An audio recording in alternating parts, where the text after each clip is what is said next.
दोस्तों, झारखंड यानी पहाड़ों की चोटियों से बहता हुआ झरने का जल, पेड़ पौधे की वादियों में घनघोर जंगल और खनिज संप्रदाय से भरा हुआ जमीन जहां की मिट्टी सोना उगलती है। एक अलग राज्य की मांग कई वर्षों से उठाई जा रही थी, जो अंततः 15 नवंबर 2000 को पूरी हुई, जब बिहार पुनर्गठन विधेयक के तहत झारखंड को बिहार से अलग करके भारत का 28वां राज्य बनाया गया। यह अलगाव क्षेत्र के आदिवासियों के लिए एक अलग राज्य का सपना था, जो लंबे समय से अपने अधिकारों, संस्कृति और पहचान के लिए संघर्ष कर रहे थे। इस आंदोलन में झारखंड मुक्ति मोर्चा यानी जेएमएम जैसे संगठनों की महत्वपूर्ण भूमिका रही है।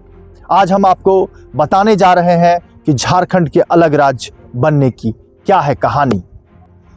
दोस्तों, मांगे की जड़ें क्या थी? बताते चले कि इस क्षेत्र की मांग लंबे समय से थी, जिसका मूल कारण आदिवासी समुदाय की अपनी भाषा, संस्कृति और पहचान की सुरक्षा की इच्छा थी।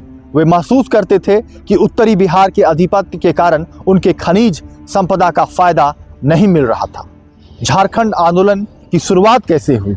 जानकारी के अनुसार बता दें आपको कि 20वीं सदी की शुरुआत में झारखंड आंदोलन ने जोर पकड़ा, जिसका लक्ष्य छोटा नागपुर पठार के क्षेत्र को अलग राज्य का दर्जा दिलाना था।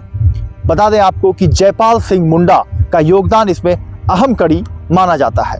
1952 में आदिवासी महासभा ने झारखंड पार्टी के रूप में पुनर्गठित होकर चुनाव लड़ा और 33 सीटें जीती, जिससे उनकी मांग को राजनीतिक बल मिला, आंदोलन को बल मिला। 1962 में जयपाल सिंह मुंडा ने राज्य पुनर्गठन आयोग से झारखंड को अलग राज्य बनाने की अपील की, लेकिन इसे खारिज कर दिया गया, जिससे वह निराश हुए और उन्होंने कांग्रेस में अपनी पार्टी का विलय कर दिया। दोस्तों, वही झारखंड मुक्ति मोर्चा यानी जेएमएम की भूमिका आंदोलन को और अधिक बल देने के लिए झारखंड मुक्ति मोर्चा यानी जेएमएम और अन्य संगठनों ने मिलकर संघर्ष किया है। बता दें आपको कि अंततः परिणाम में कई वर्षों के संघर्ष के बाद 2 अगस्त 2000 को भारत की संसद ने बिहार पुनर्गठन विधेयक पारित किया। इसके तहत 15 नवंबर 2000 को बिहार से 18 जिलों को अलग कर झारखंड राज्य का निर्माण किया गया, जो भारत का 28वां राज्य बना।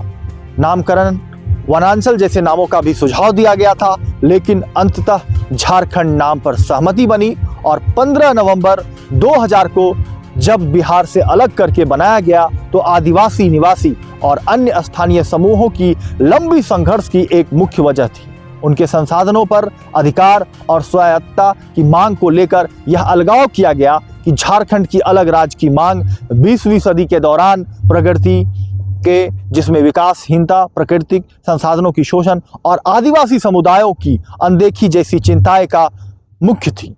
झारखंड गठन के बाद राज्य ने प्रशासनिक, शिक्षा, बुनियादी ढांचे, विकास और विभिन्न आदिवासी और गैर आदिवासी समुदायों के संबंध में कई चुनौतियों का सामना किया। बता दें आपको कि 2000 ईस्वी में बाबूलाल मरांडी राज्य के पहले मुख्यमंत्री बने और प्रारंभिक वर्षों में प्रशासनिक संरचनाएं और नीतियों का स्थापित करने का प्रयास देखा गया, जिनसे सामाजिक आर्थिक असमानताओं को समाधान करने का प्रयास। वही 2005 से 2014 के बीच राज्य में राजनीतिक अस्थिरता बनी रही और सरकार में अक्सर बदलाव हुआ। अर्जुन मुंडा, मधु कोरा, शिबू सोरेन और हेमंत सोरेन ने विभिन्न चरणों में मुख्यमंत्री पद संभाला। राज्य ने भ्रष्टाचार, ग्रामीण क्षेत्रों की अविकास और कुछ जिलों में नक्सलवादी उपद्रवी जैसे मुद्दों से जूझा। वही 2014 में पहली बार गैर आदिवासी मुख्यमंत्री के रूप में रघुवर दास ने राज्य की सत्ता संभाली और वह 2014 से 2019 तक पहली बार 5 साल का कार्यकाल पूरा किया। उनके अधीन झारखंड ने औद्योगिक विकास पर ध्यान केंद्रित किया, जैसे कि खनन, विनिर्माण और बुनियादी ढांचे में निवेश आकर्षित किया।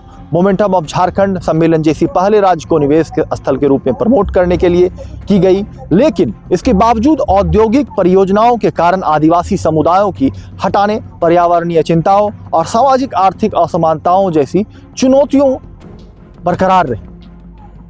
वही दिसंबर 2019 में मुख्यमंत्री हेमंत सोरेन के नेतृत्व में झारखंड मुक्ति मोर्चा, भारतीय राष्ट्रीय कांग्रेस और राष्ट्रीय जनता दल वाली महागठबंधन सत्ता में आई। नई सरकार ने आदिवासियों के भूमि अधिकार, समाज से बंदी जनजातियों के लाभ, योजनाओं और सतत विकास जैसे मुद्दों को प्राथमिकता दी।